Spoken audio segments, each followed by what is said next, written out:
Thank you, President. I rise to speak on the Victorian Government's tabled response to the inquiry into Drugs, Poisons and Controlled Substances Amendment, Regulation of Personal Adult Use of Cannabis Bill 2023.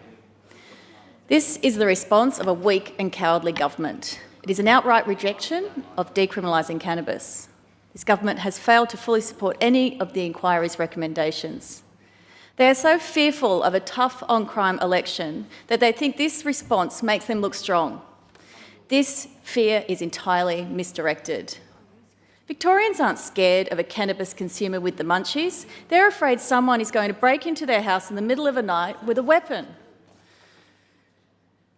The government's response indicates that they are considered equally as important crimes.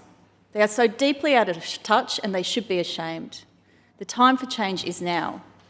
But instead, they have chosen a race to the bottom with an opposition that is already dead in the water, while over 80% of the public are and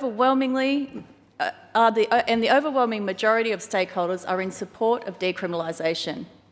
We have worked in good faith with this government for the last 3 years. When we introduced this bill in 2023, the government committed to ongoing discussions based on the evidence.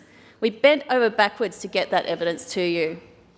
We initiated a bill inquiry, a chance for a parliamentary committee to seek submissions from the public, hear from the experts, and even travel to the ACT to hear the experiences of decriminalisation. All of this work accumulated into the committee's final report, which was supported by Labor MPs. The findings of this report were overwhelmingly in favour of decriminalising cannabis.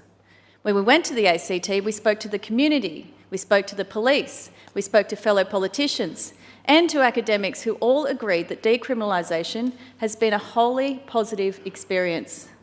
They didn't see an increased use in health presentations. Despite increased testing, rates of drug driving actually went down. In light of these success stories and the support of the vast majority of stakeholders, recommendation 1 of the report was that the Victorian Government draw on the experience of the ACT in successfully decriminalising the cultivation and possession of small quantities of cannabis for personal use with its associated health, social and legal benefits, and to consider adopting an approach in line with that proposed by the bill, along with any amendments recommended in this report. The government's response to this recommendation was a simple "do not support."